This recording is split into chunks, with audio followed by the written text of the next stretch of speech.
नमस्कार। Breaking news में बड़ी खबर आपको बता दें कि आखिरकार एक लंबे इंतजार के बाद आज पश्चिम बंगाल में नई सरकार यानी कि बीजेपी की सरकार बन गई और शुभेंदु अधिकारी ने 11:30 बजे एकदम ठीक 11:30 बजे शपथ ले ली है। इसके साथ ही आपको बता दें कि शुभेंदु अधिकारी के साथ अन्य मंत्रियों ने भी शपथ ली है।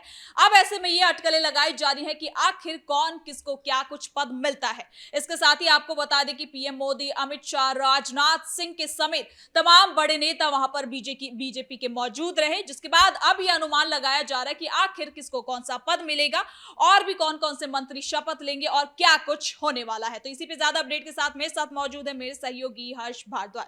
तो सर, शुभेंदु अधिकारी ने आखिरकार शपथ ले ही ली। बिल्कुल, देखिए जिसका इंतजार था वो घड़ियां खत्म हुई और शुभेंदु अधिकारी यानी भगवाधारी आज भगवा पहनकर आए और उन्होंने सीएम पद की शपथ ली है। सबसे पहले प्रधानमंत्री नरेंद्र मोदी के पैर छुए गए। इससे पहले हमने देखा कि जब वो आए तो कैसे गाड़ियों के अगल बगल कितना कार्यकर्ताओं का हुजूम था प्रधानमंत्री नरेंद्र मोदी के साथ। शुभेंदु अधिकारी मौजूद थे और आखिरकार शुभेंदु अधिकारी बंगाल के अधिकारी बन गए हैं। हालांकि हमने देखा है कि कई और अन्य लोगों की तरफ से भी लिया गया है मंत्री पद की शपथ।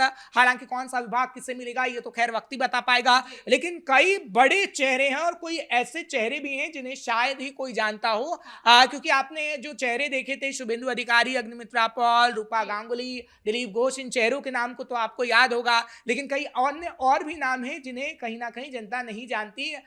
लेकिन अब जनता उन्हें जानेगी क्योंकि अब उन्होंने शपथ ली है मंत्री पद की। लेकिन देखिए जो अहम नाम है वो हम बता देते हैं, क्योंकि देखिए शुभेंदु अधिकारी तो सबसे बड़ा नाम जिसके कयास पहले से ही लगाए जा रहे थे कि सीएम की रेस में शुभेंदु अधिकारी के अलावा कोई और नहीं है। और अमित शाह की तरफ से कहा गया था कि नहीं, हमारे पास कोई दूसरा नाम आया ही नहीं और शुभेंदु अधिकारी ही वहां के सीएम बनेंगे। और अमित शाह ने किस तरीके से ऐलान शुभेंदु अधिकारी का कर दिया और इस वक्त शुभेंदु अधिकारी पश्चिम बंगाल के सीएम बन गए हैं। लेकिन दूसरा बड़ा चेहरा दिलीप घोष की अगर बात करते हैं तो दूसरा बड़ा चेहरा दिलीप घोष, जिन्होंने आज शपथ ली। दिलीप घोष पश्चिम बंगाल के अंदर कितना काम कर चुके हैं बीजेपी के लिए हर कोई जानता है और दिलीप घोष किस तरीके से उपाध्यक्ष तक रह चुके हैं ये भी हर कोई जानता है। दिलीप घोष के लिए ये भी कहा जा रहा था कि दिलीप घोष को भी सीएम बनाया जा सकता है, लेकिन ऐसा हुआ नहीं। शुभेंदु अधिकारी को सीएम बनाया गया। लेकिन दिलीप घोष ने जब अब शपथ ले ली है तो आगे आने वाले समय में कोई बड़ा विभाग तो नहीं मिलेगा। और देखिए अभी तो उप मुख्यमंत्री को लेकर भी अटकलें लगाई जा रही हैं कि आखिर कौन उप मुख्यमंत्री होगा और किसे कौन सा विभाग मिलेगा। क्योंकि दिलीप घोष की अगर बात करते हैं तो दिलीप घोष अमित शाह के करीबी भी माने जाते हैं और ये कहा जाता है कि दिलीप घोष की जो कार्यशैली रही है पश्चिम बंगाल के अंदर, उसने भी बंगाल में बीजेपी की फतेह लहराने में काफी मदद की है और आज इसलिए पश्चिम बंगाल के अंदर भगवा लहराया गया है। देखिए तीसरा नाम जो अग्निमित्रा पॉल का आप जिक्र कर रही थी, आप भी एक महिला हैं, अग्निमित्रा पॉल भी एक महिला है, ममता बनर्जी भी एक महिला थी और अग्निमित्रा पॉल ने महिलाओं के मुद्दे पर जिस तरीके से पश्चिम बंगाल के अंदर काम किया है उसमें कोई दो राय नहीं है। संदेश खाली की वो तस्वीर आपने देखी थी जब अग्निमित्रा पॉल सड़क पर बैठ गई थी और अग्निमित्रा पॉल ने ही इस मुद्दे को भुनाने की बड़ी कोशिश की और बीजेपी की जीत पश्चिम बंगाल के अंदर हो गई। यानी अग्निमित्रा पॉल ने महिलाओं को लेकर कितनी अग्रसरता दिखाई है और महिलाओं को लेकर जो मुद्दे उन्होंने उठाए हैं वो ये दर्शाते हैं कि पश्चिम बंगाल के अंदर एक महिला ने बीजेपी के लिए कितना काम किया। क्योंकि देखिए अग्निमित्रा पॉल के लिए बड़ा मुश्किल काम था, क्योंकि अग्निमित्रा पॉल जब भी विधानसभा के बाहर होती थी तो पुलिस उन्हें गिरफ्तार कर लेती थी। अग्निमित्रा पॉल जब भी ममता के खिलाफ बोलती थी तो अग्निमित्रा पॉल के खिलाफ कार्रवाई हो जाती थी और तो और कई एफआईआर करने पर भी बंगाल पुलिस आमादा हो जाती थी। तो अग्निमित्रा पॉल भी एक सबसे बड़ा चेहरा है जो वहां पर थी और अग्निमित्रा पॉल को बीजेपी ने इसलिए नाम दिया है क्योंकि देखिए अग्निमित्रा पॉल को वहां की महिलाएं पसंद करती हैं और आपने हमेशा से देखा कि ममता बनर्जी की जो भी टक्कर की मानी जाती है वो अग्निमित्रा पॉल को ही माना जाता है और इसलिए अग्निमित्रा पॉल का जहां तक जिक्र करते हैं तो अग्निमित्रा पॉल के लिए कयास लगाए जा रहे थे कि उन्हें भी सीएम बनाया जा सकता है। लेकिन शुभेंदु तो सबसे रेस में आगे थे, इसलिए शुभेंदु अधिकारी को सीएम बनाया गया। लेकिन अग्निमित्रा पॉल एक महिला थी और महिलाओं का जो मुद्दा था वो प्रधानमंत्री नरेंद्र मोदी से लेकर शाह तक ने उठाया।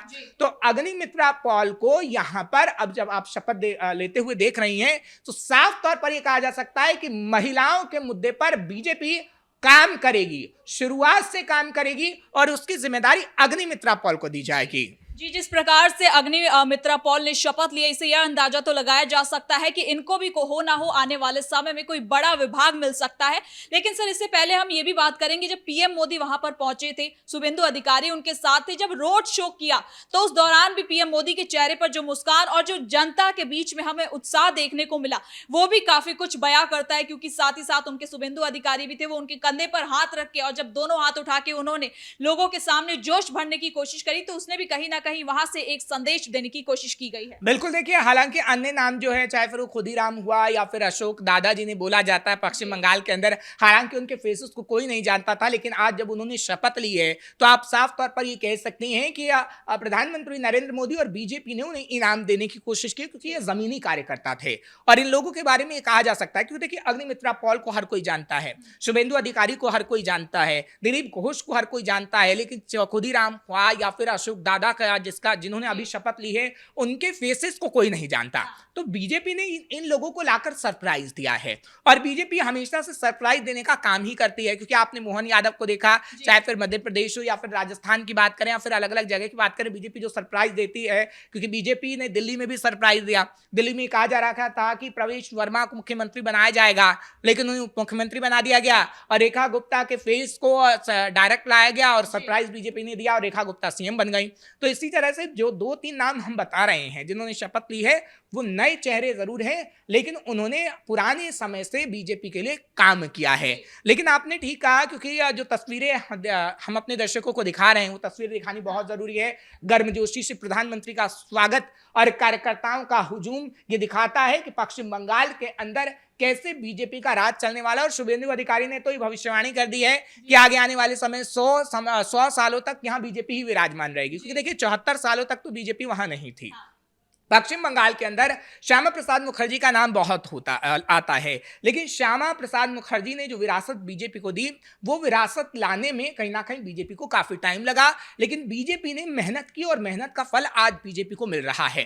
क्योंकि देखिए, अगर श्यामा प्रसाद मुखर्जी का जिक्र करें तो प्रधानमंत्री नरेंद्र मोदी से लेकर अमित शाह से लेकर शुभेंदु अधिकारी ये कहते रहे हैं कि श्यामा प्रसाद मुखर्जी ने किस तरीके से पश्चिम बंगाल के लिए जो काम किया, और श्यामा प्रसाद मुखर्जी की याद बीजेपी इसलिए दिलाती है क्योंकि ममता बनर्जी ने कहीं ना कहीं उनकी विरासत को एक तरीके से ढकने का काम किया है।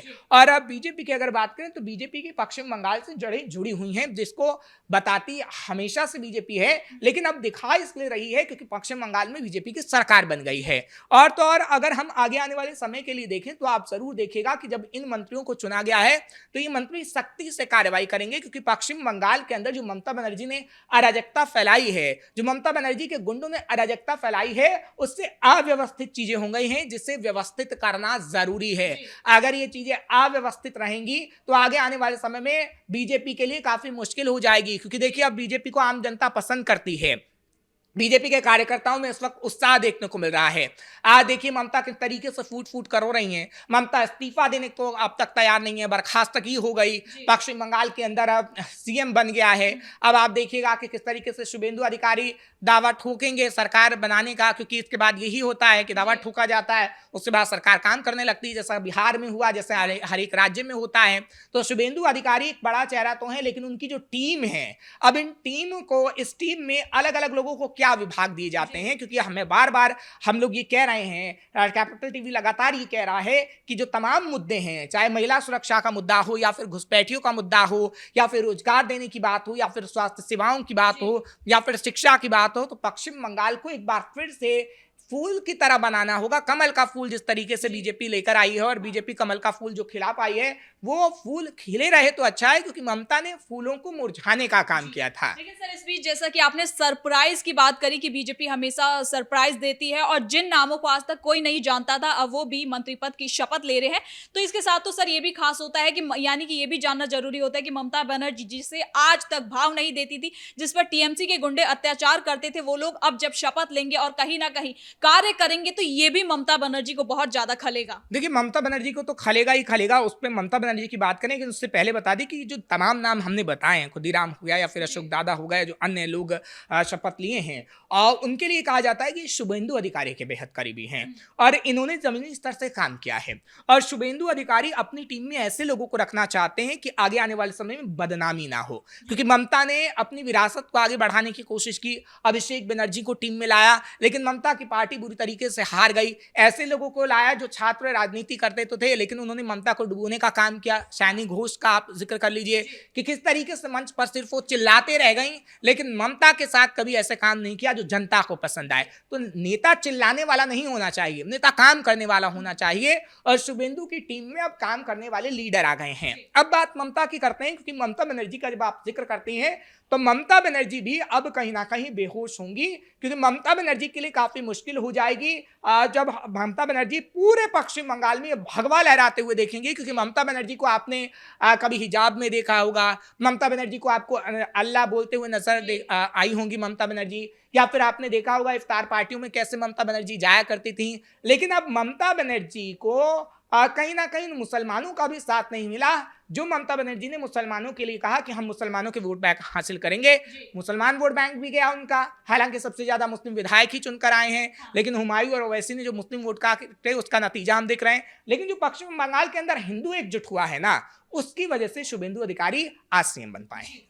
बहुत बहुत धन्यवाद सर इन तमाम जानकारी के लिए। तो कुल मिलाकर आपको बता दें कि आज पश्चिम बंगाल में बीजेपी का उदय हो चुका है। जी हां, आपको बता दें कि वो शुभारंभ हो चुका है, जिसका हम सुबह से जिक्र कर रहे थे। शुभेंदु अधिकारी ने आखिरकार सीएम पद की शपथ ले ली। इसके साथ ही तमाम वहां पे बीजेपी के नेता कार्यकर्ता मौजूद रहे। इसी बीच शुभेंदु अधिकारी ने सीएम पद की शपथ ली है। फिलहाल ब्रेकिंग न्यूज में इतना ही। देखते रहिए कैपिटल टीवी।